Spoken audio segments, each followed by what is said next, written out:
ونستغفره ونؤمن به ونتوكل عليه ونعوذ بالله من شرور انفسنا ومن سيئات اعمالنا من يهده الله فلا مضل له ومن يضلل فلا هادي له واشهد ان لا اله الا الله وحده لا شريك له جل عن الشبيه والمثيل والكفر والنظير واشهد ان محمدا عبده ورسوله وصفيه وخليله وخيرته من خلقه وعليه ولا وحده الذي أرسله رحمة للعالمين وحجة على العباد أجمعين فانتصرت عين بنظر ووعت أذن فيها خبر وسلم تسليما كثيرا أما بعد أعوذ بالله من الشيطان الرجيم قل أوحي إلي أنه استمع نفر من الجن فقالوا إنا سمعنا قرآنا عجبا সম্মানিত মসজিদের মুসল্লি যাবতীয় প্রশংসা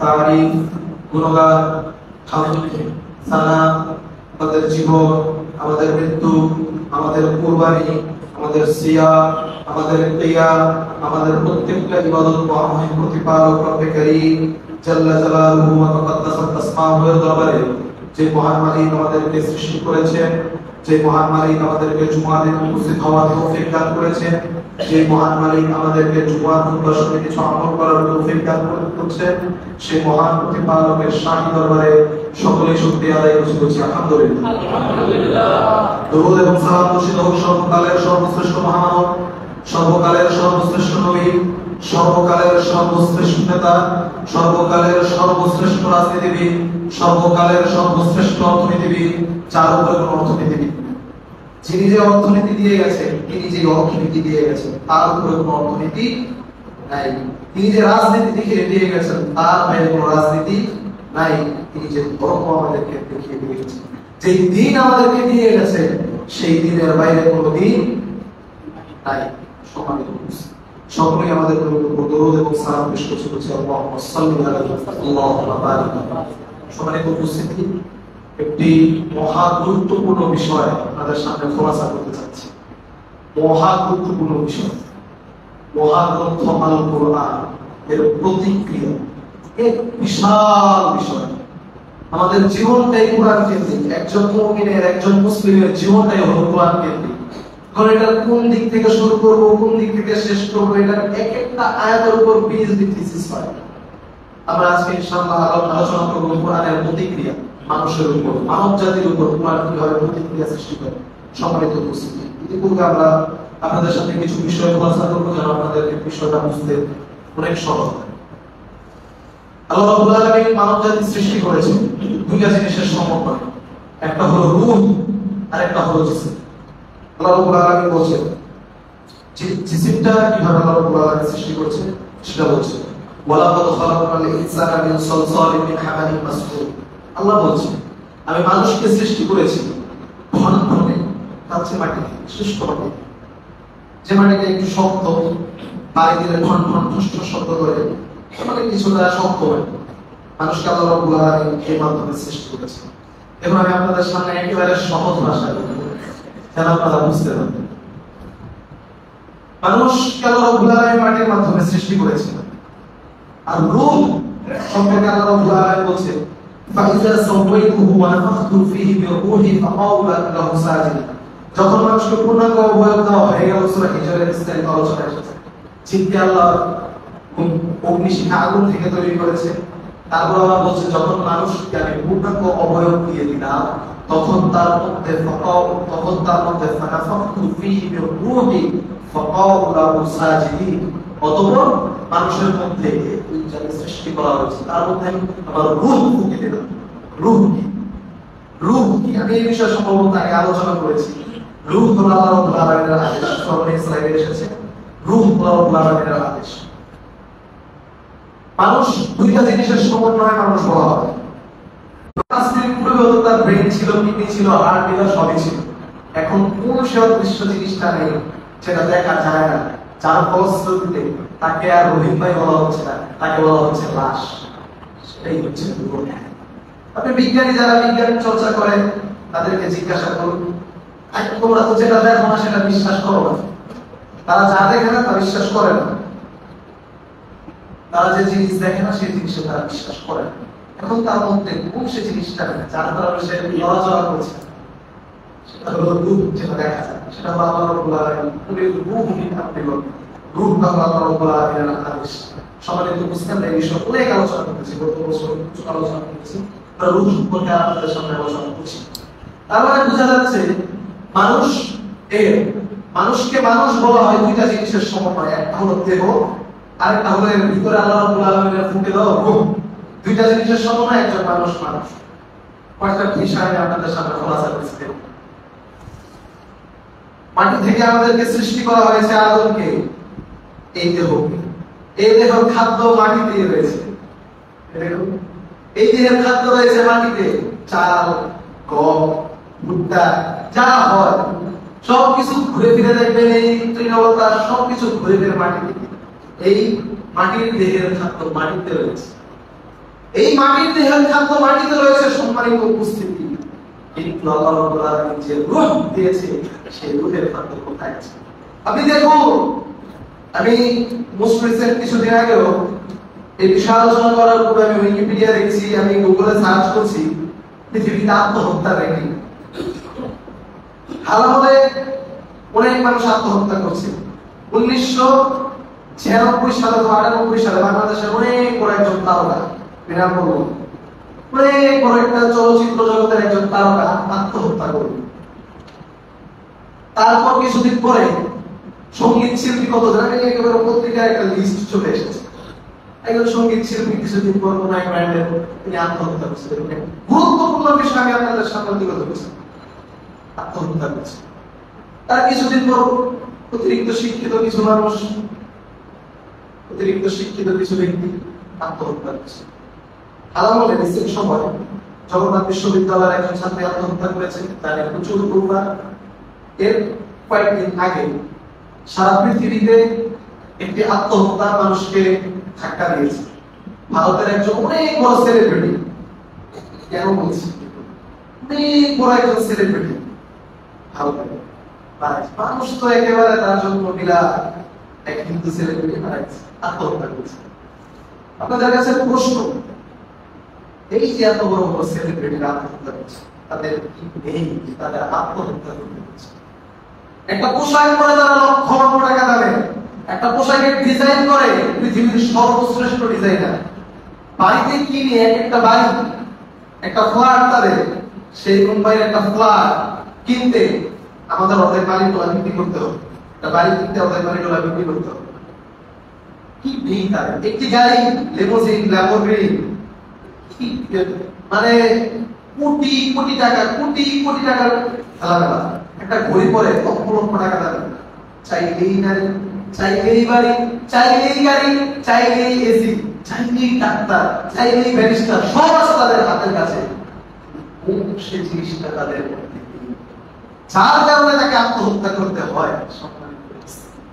কোন সে জিনিসটা এই বান্দাদের মধ্যে নেই যার কারণে তাকে আত্মহত্যা করতে হয়, যার কারণে তারা ডিপ্রেশনে থাকে, যার কারণে তারা নিজেদেরকে ধ্বংস করে দিতে চায়? সবই তো আছে।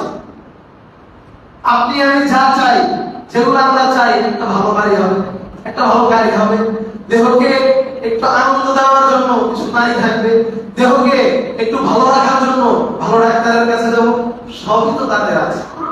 কি নেই? বিশাল বড় সেলিব্রিটি, লক্ষ লক্ষ কোটি কোটি তাদের ভক্ত, যেদিকে যায় সেদিকেই মানুষ তাদেরকে ভালোবাসা দেয়। কোন সেই কারণ? কোন সেই কারণ যেই কারণে আল্লাহর বান্দাদেরকে আত্মহত্যা করতে হয়? সম্মানিত উপস্থিতি, বেশি বলতে হয়, আপনাদের বোঝা উচিত।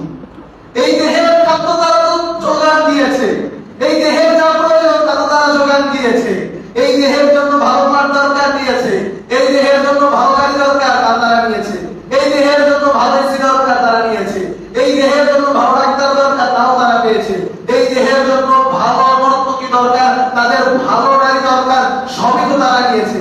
কোন সে জিনিসটা তাদের মধ্যে এই যার কারণে তাদেরকে আত্মহত্যা করতে হয়? সেটা হলো বুঝেন নাই, বুঝেন নাই। এই দেহের খোরাকি মাটি থেকে তারা সবকিছু গ্রহণ করেছে। এই কলমের, এই রূহের যে খোরাকি তা তারা আজও গ্রহণ করতে পারে না। সম্মানিত উপস্থিতি, আল্লাহ রাব্বুল আলামিন বলছেন ওমান আ'রাদা আন যিকরি ফাইন্না লাহু মাঈশাতান, যে ব্যক্তি আমার জিকির থেকে, এই কোরআন আল্লাহর স্মরণ মুখ ফিরিয়ে গেছে, আল্লাহ জানে কি ঘটে বান্দা।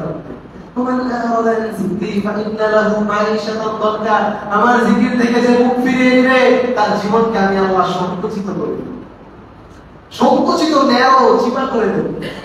ফাইন্না লাহু মাঈশাতান ওয়া নাহশুরুহু ইয়াওমাল কিয়ামাতি আমা, দুনিয়ার জীবনে শেষ নয়, দুনিয়ার গোটা জীবন আমি সংকুচিত করে দেব এবং কিয়ামতের ময়দানে তাকে অন্ধ হিসেবে উত্থিত করা হবে। তিনি বলবে, হে রব লিমা হাশারতানি আমা ওয়া ক্বাদ কুনতু বাসীরান কারীম, আমি তো দুনিয়া দেখতে পেতাম, দুনিয়ায় সাদা দেখতাম, কালো দেখতাম, ভালো দেখতাম, মন্দ দেখতাম, সবকিছু দেখতে পেতাম।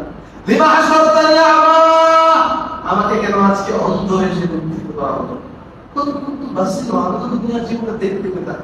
আল্লাহ রাব্বুল আলামিন বলেন, কাযালিকা আতাতকা আয়াতুনা ফানাসিতাহা, তোমার কাছে আমার কোরআন এসেছিল, তোমার কাছে আমার আয়াতগুলো এসেছিল, ফানাসিতাহা, তো ভুলেছি। দেখো না, এরকম মনে করেছো, পড়ো নাই, বুঝো নাই, হৃদয় অঙ্গম করো নাই। কাযালিকা আতাতকা আয়াতুনা ফানাসিতাহা, তোমরা আমার আয়াতগুলো ভুলেছিলে, ঠিক একই ভাবে আজকে কিয়ামতের ময়দানে বলতে থাকো, আল্লাহ আমি দুনিয়ায় দেখতাম, দুনিয়াতে আমি চক্ষুষ ছিলাম, এই কিয়ামতের ময়দানে এই ভয়াবহ জায়গায় আমাকে কেন দোষী উত্থিত করা হলো?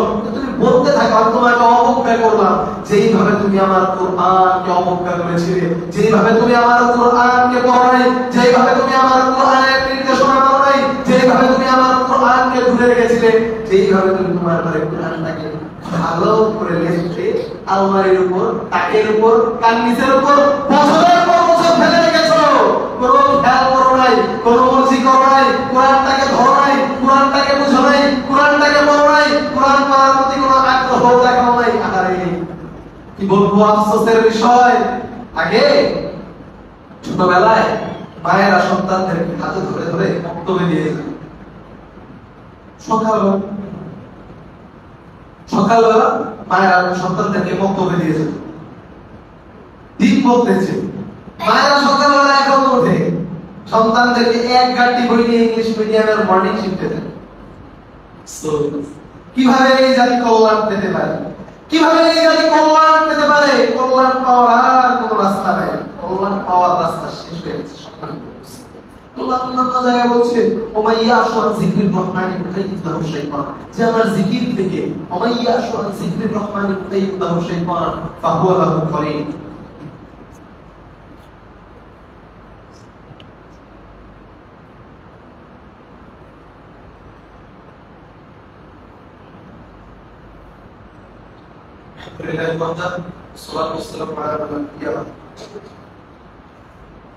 আল্লাহ রাব্বুল আলামিন বলছেন, ওমাইয়া আশওয়ান যিকরির রহমানি মুতাইয়িদাহু শাইতান ফাহুয়া লাহু করিন, যে ব্যক্তি আমার জিকির থেকে মুখ ফিরিয়ে নেবে তার পেছনে একটি শয়তান জিন আমি নিয়ে দেব, তার নাম হবে কারীম।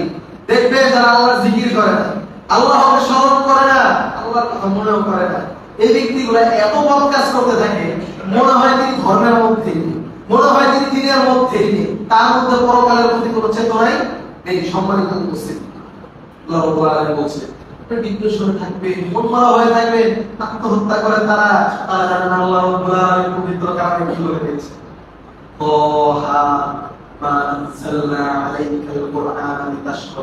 হে নবী, আপনি ডিপ্রেশনে থাকবেন, আপনি মনমরা হয়ে থাকবে, আপনি মন ভাঙা হয়ে থাকবে, এই কারণে আমি আল্লাহ কোরআন নাযিল করি নাই, আমি আপনাকে কোরআন দিয়েছি।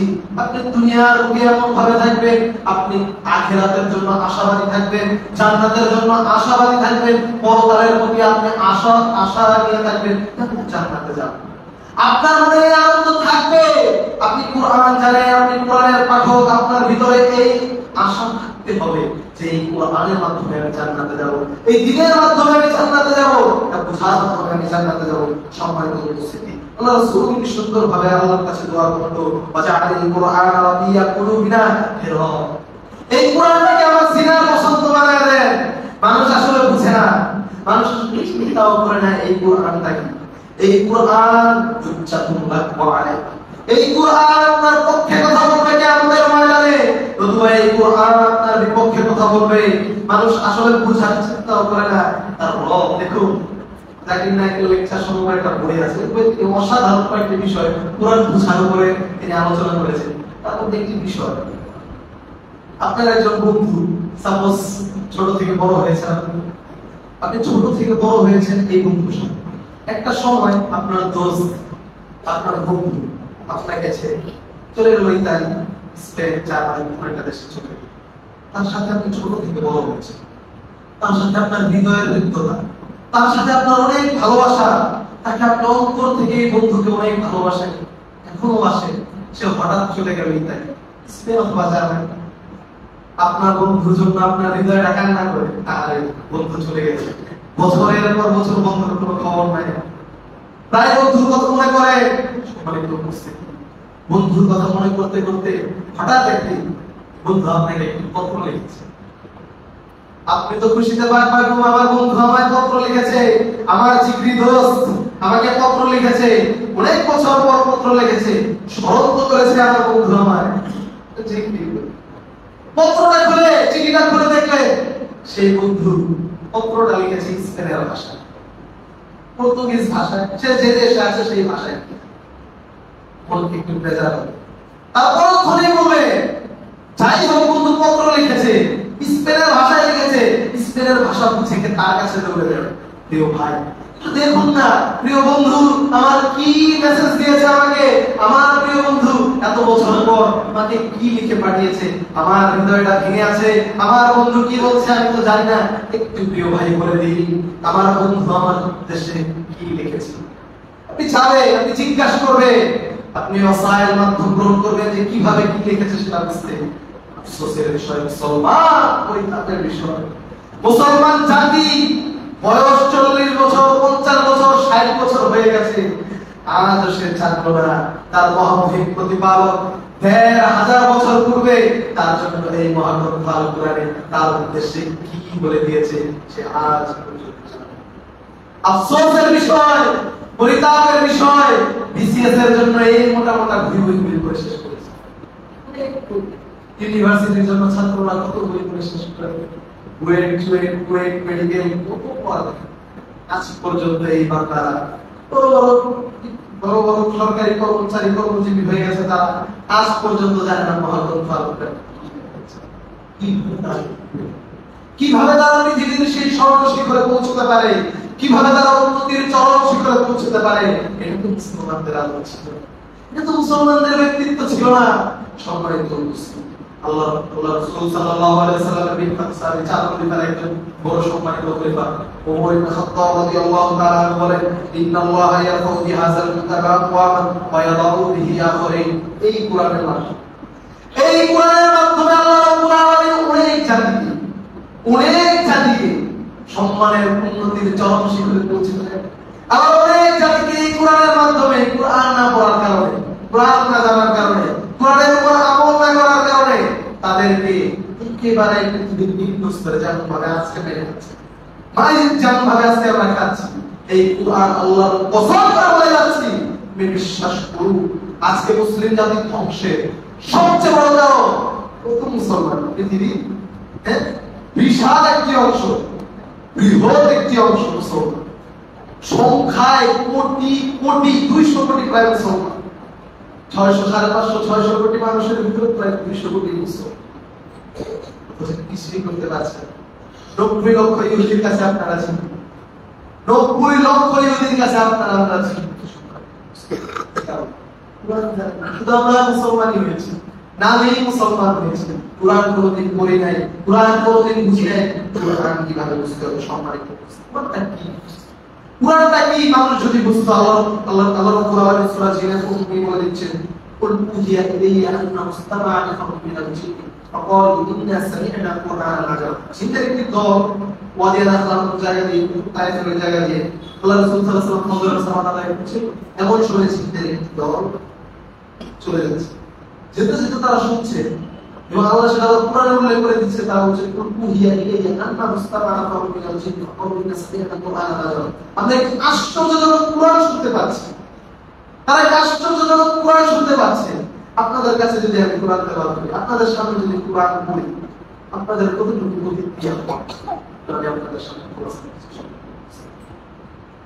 আল্লাহ রাসূল সাল্লাল্লাহু আলাইহি ওয়াসাল্লামের দুইজন সাহাবী একদা এক সারিয়া একটি অভিযানে আল্লাহ রাসূল সাল্লাল্লাহু আলাইহি ওয়াসাল্লাম বলছে একটি গাজওয়াতে আল্লাহ রাসূল সাল্লাল্লাহু আলাইহি ওয়াসাল্লাম বলছে আজকের যুগে আজকের দিনে আমাদের এই মুসলিমদের কাফেলাকে যেহেতু আমরা যুদ্ধরত আছি মুসলিমদের কাফেলাকে পাহারা দিতে হবে।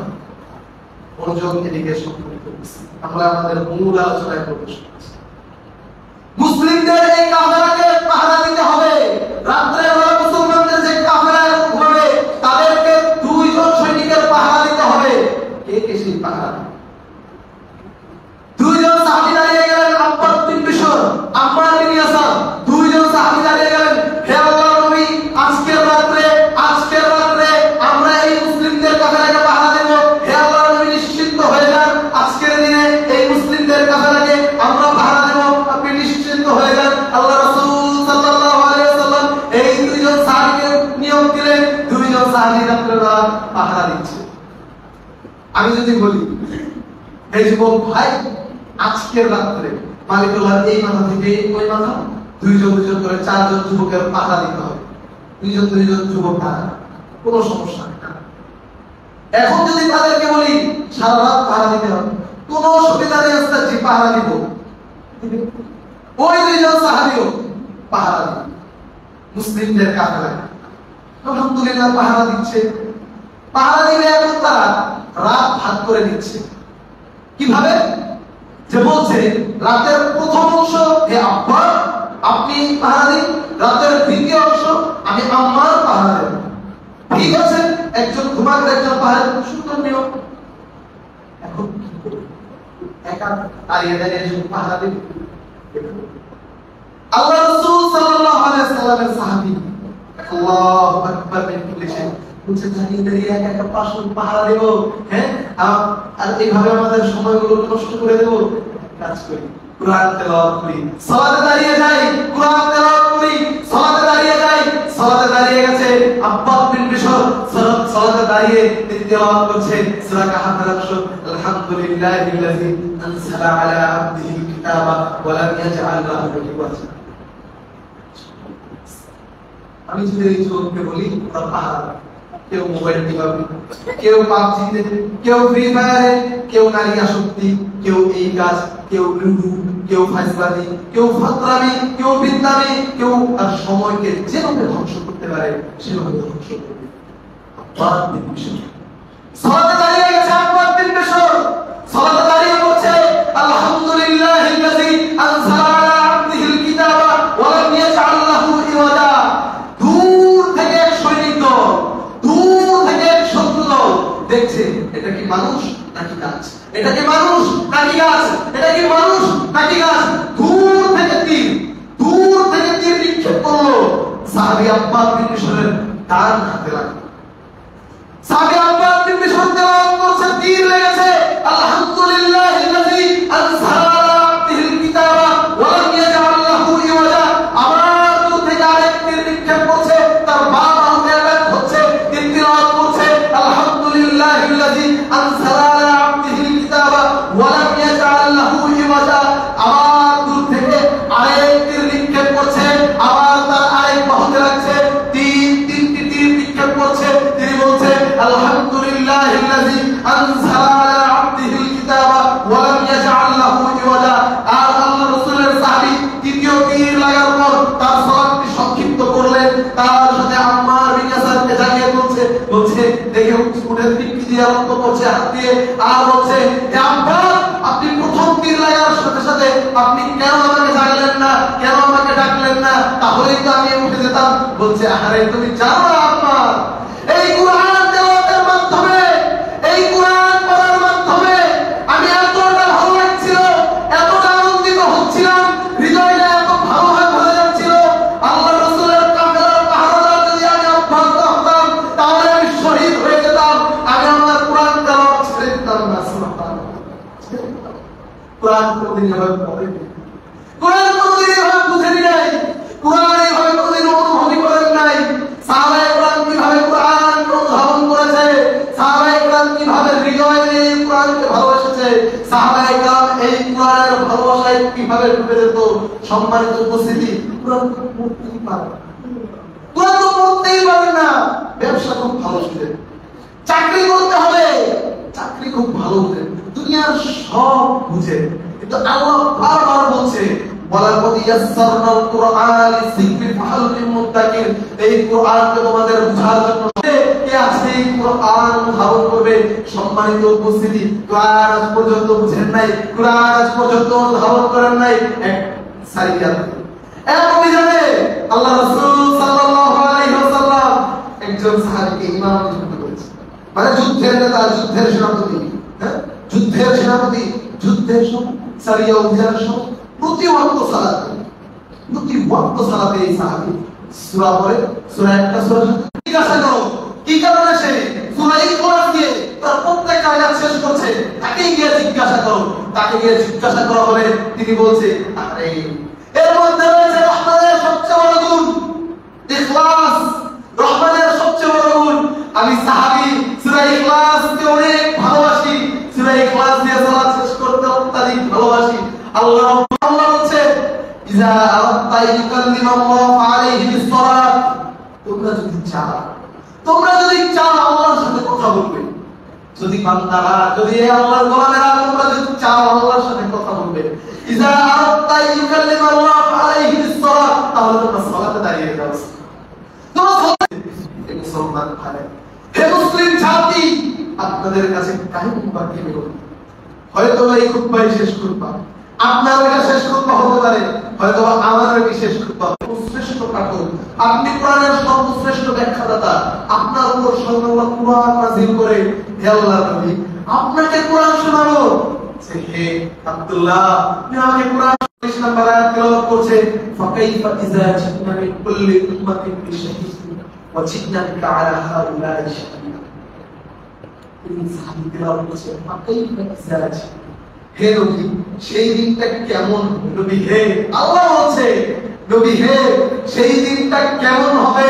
কিয়ামতের ময়দানের কথা বলা হচ্ছে, ফাকাইফা ইযা জিনা মিন কুল্লি উম্মাতিন বিশাহিদ, যেই কিয়ামতের ময়দানে আল্লাহ নবী শুনছে আর তিনি অনুধাবন করছে, আল্লাহ নবী শুনছে, আল্লাহ নবী অনুধাবন করছে, ফাকাইফা ইযা জিনা, সেই দিনটা নবী হে কেমন হবে। সাহাবী তেলাওয়াত করছে, আল্লাহ রাসূল শুনছে, আল্লাহ রাসূল অনুধাবন করছে, ফাকাইফা ইযা জিনা মিন কুল্লি উম্মাতিন, নবী হে সেই কিয়ামতের ময়দানটা কেমন হবে। নবী হে যেই দিন প্রত্যেক উম্মতের মধ্য থেকে একজনকে সাক্ষ্য হিসেবে, একজন করে সাক্ষ্য হিসেবে গ্রহণ করা হবে। আর নবী হে সমস্ত উম্মতের মধ্যে আল্লাহি ওয়াজিলাত কুলুবুহুম, যখন বান্দাদের মাঝে ইন্নামাল মুমিনুনা আল্লাযীনা ইযা যুকিরাল্লাহ, মুমিনদের একটি দলের কাছে, মুমিনদের কাছে যখন আমার আয়াতগুলো তেলাওয়াত করা হয়, ইন্নামাল মুমিনুনা আল্লাযীনা ইযা যুকিরাল্লাহ, আল্লাহর আয়াতগুলো, আল্লাহর জিকির স্মরণ করা হয়, ওয়াজিলাত কুলুবুহুম, তাদের হৃদয়গুলো ওয়াজিলাত ভিজে যায়, নগ্ন হয়ে যায়। ওয়াইযা তুলিয়াত আলাইহিম আয়াতিহি ওয়াইযা তুলিয়াত আলাইহিম, ভরসার জায়গা আল্লাহ সম্মান করে কুরআন কেন বুঝবেন না? কুরআন না বুঝলে আপনার দুনিয়া এবং আখিরাত ধ্বংস হয়ে যাবে। সম্মানিত উপস্থিতি, আমরা আগেই আপনাদের সামনে উপস্থাপন করেছি যে এই কুরআন হুজ্জাতুল লাকুম আলাইকুম, এই কুরআন আপনার পক্ষে কথা বলবে, অথবা এই কুরআন আপনার বিপক্ষে কথা বলবে। কুরআন একদিন আল্লাহ রাসূল সাল্লাল্লাহু আলাইহি ওয়াসাল্লামের সাহাবী ওমর রাদিয়াল্লাহু তাআলা ফজরের সালাতে দাঁড়িয়েছে, ফজরের সালাতে দাঁড়িয়েছে আব্দুল্লাহ ইবনে আপনার ওমর রাদিয়াল্লাহু তাআলা পিছে আব্দুল্লাহ ইবনে শাত্তার দূর থেকে সালাতে দাঁড়িয়েছে। তিনি দেখছেন যে ওমর রাদিয়াল্লাহু তাআলা ইতিহাস করছে, আপনার হৃদয় প্রেরিত হতো, আপনার হৃদয় কোরআনের জন্য কান্না করত।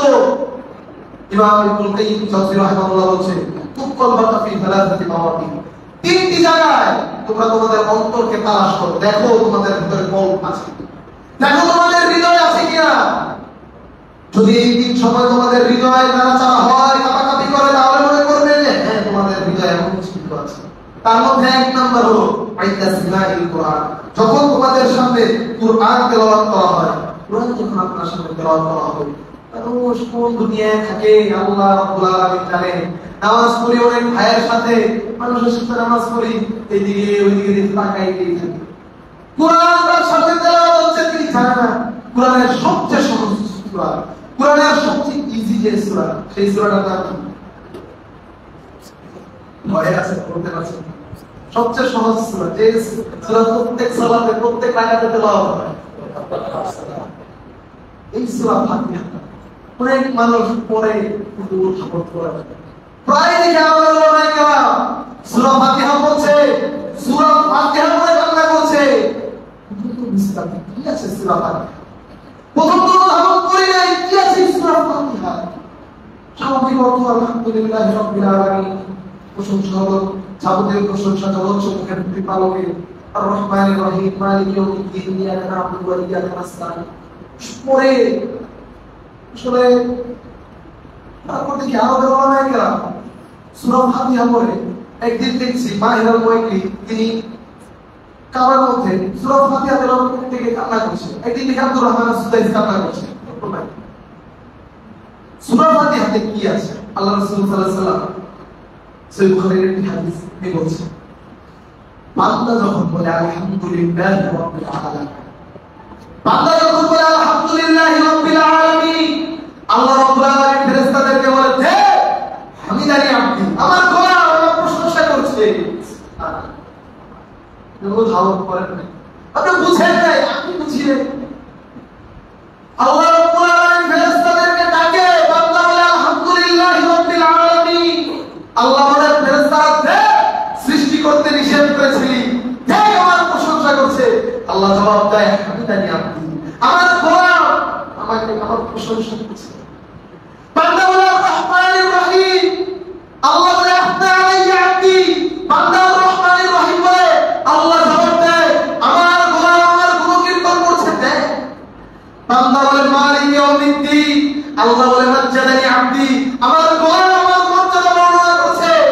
হ্যাঁ, আল্লাহ রাব্বুল আলামিন প্রত্যেকটা কথার জবাব দিতে থাকে আর বলে, হ্যাঁ সূরা ফাতিহা বান্দা এবং আমার মাঝে, বান্দা এবং আমার মাঝে দুইটি অংশ। বান্দা যা বলে তার প্রত্যেকটা কথার জবাব আল্লাহ রাব্বুল আলামিন দিতে থাকে আর বলে, আব্দি মা সাল, আমার গোলাম যা চায় তাই দিয়ে দাও। ইয়াকা না'বুদু ওয়া ইয়াকা নাস্তাঈন, প্রায় জায়গা বলেছি, আজকেও বলছি, ইয়াকা না'বুদু, প্রভু হে তোমারই ইবাদত করি, প্রভু হে ইয়াকা না'বুদু তোমারই ইবাদত করি, ওয়া ইয়াকা নাস্তাঈন সাহায্য তোমার কাছে চাই। ইয়াকা না'বুদু তোমারই ইবাদত করি মানে কোনো বুতপ্রস্তের ইবাদত করি না। ইয়াকা না'বুদু মানে কোনো মূর্তির ইবাদত করি না। ইয়াকা না'বুদু কোনো সরকারের ইবাদত করি না, ফেরাউনের ইবাদত করি না। ইয়াকা না'বুদু কোনো ডাক্তারের ইবাদত করি না। ইয়াকা কোনো ধারণ করে না। যদি পুরো আনন্দটা সে পুরো আনন্দটা যদি বান্দা ধারণ করতো, আল্লাহ রাসূল সাল্লাল্লাহু আলাইহি ওয়াসাল্লাম, আল্লাহ নবী মুহাম্মদুর রাসূলুল্লাহ সাল্লাল্লাহু আলাইহি ওয়াসাল্লাম একদিন আয়েশা রাদিয়াল্লাহু তাআলা বলেছে, হে আয়েশা, আমাকে জিন্দাও, আমার মনটা চায় আসমান আদায় করি। আল্লাহ রাসূল সাল্লাল্লাহু আলাইহি ওয়াসাল্লামকে আয়েশা বলছে রাদিয়াল্লাহু তাআলা আনহা, ইয়া আল্লাহর নবী, আমি চাই আপনি আমার কাছে থাকুন, আপনি আমার স্বামী, আমি ভালোবাসি আপনি আমার কাছে থাকুন, কিন্তু আপনি যদি ইবাদতকে ভালোবাসেন, এই রাত্রিতে তাহাজ্জুদকে আপনি যদি ভালোবাসেন, আপনার ভালোবাসাকে কেউ আমি ভালোবাসি। সুবহানাল্লাহ, আপনি যা ভালোবাসেন আমিও তা ভালোবাসি। তারপরে জান্নাতে সালাত। আল্লাহ রাসূল সাল্লাল্লাহু আলাইহি ওয়াসাল্লাম সালাতে দাঁড়িয়ে গেছে।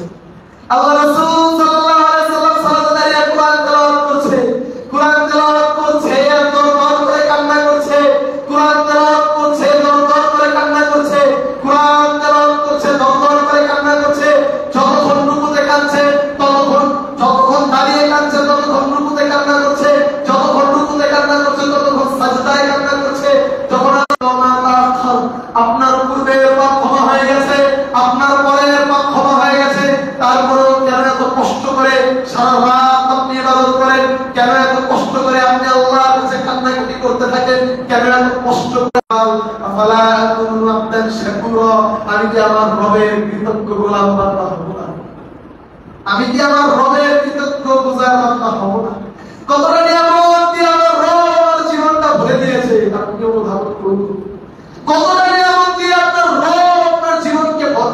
দিয়েছে, নিজের যে একটু ছোট দিকে তাকান।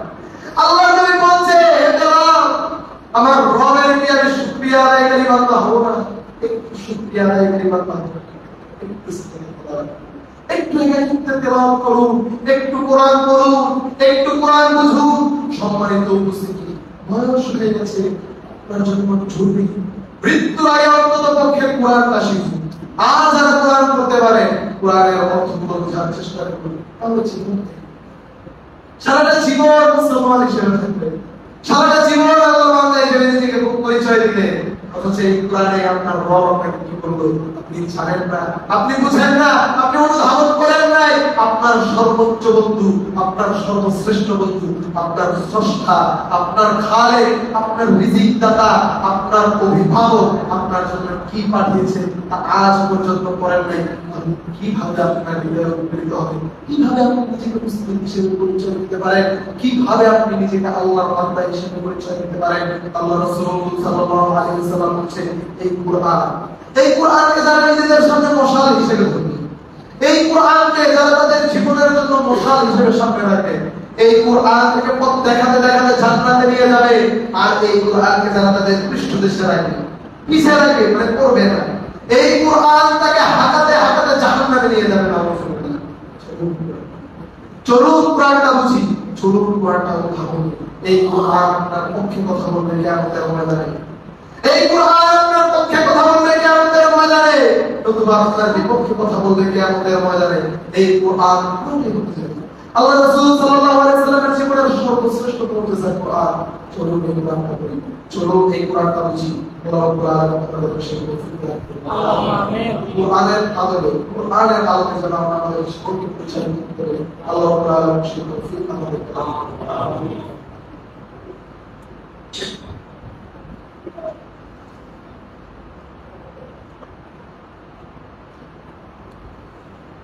আলহামদুলিল্লাহ ওয়াহদা والصلاه والسلام على من لا نبي بعده। আল্লাহ রাব্বুল আলামিনের অসংখ্য নিয়ামত রাজির মধ্যে একটি নিয়ামত হলো আল্লাহ রাব্বুল আলামিন আমাদেরকে কোরআনের মাধ্যমে আলোকিত করেছেন। এই কোরআনের মাধ্যমে আমাদেরকে মর্যাদাশীল করেছেন, এই কোরআনের মাধ্যমে আমাদেরকে সম্মানিত করেছেন। এই কোরআন যার সাথে গেছে, যে জায়গায় গেছে, যেই মাসে গেছে, যেই দিনে গেছে, যার উপর নাযিল হয়েছে, প্রত্যেকটা জিনিসকে সে সম্মানিত করেছে। এই কোরআন নাযিল হয়েছে মক্কা নগরীতে, মদিনাতে, পৃথিবীর সর্বশ্রেষ্ঠ জায়গায়। এই কোরআন নিয়ে এসেছে জিবরিল আমিন, তিনি পৃথিবীর ইতিহাসে সর্বশ্রেষ্ঠ ফেরেশতা। এই কোরআন নাযিল হয়েছে, এই কোরআন নাযিল হয়েছে মুহাম্মদুর রাসূলুল্লাহ সাল্লাল্লাহু আলাইহি ওয়াসাল্লাম, তিনি সর্বশ্রেষ্ঠ নবী। এই কোরআন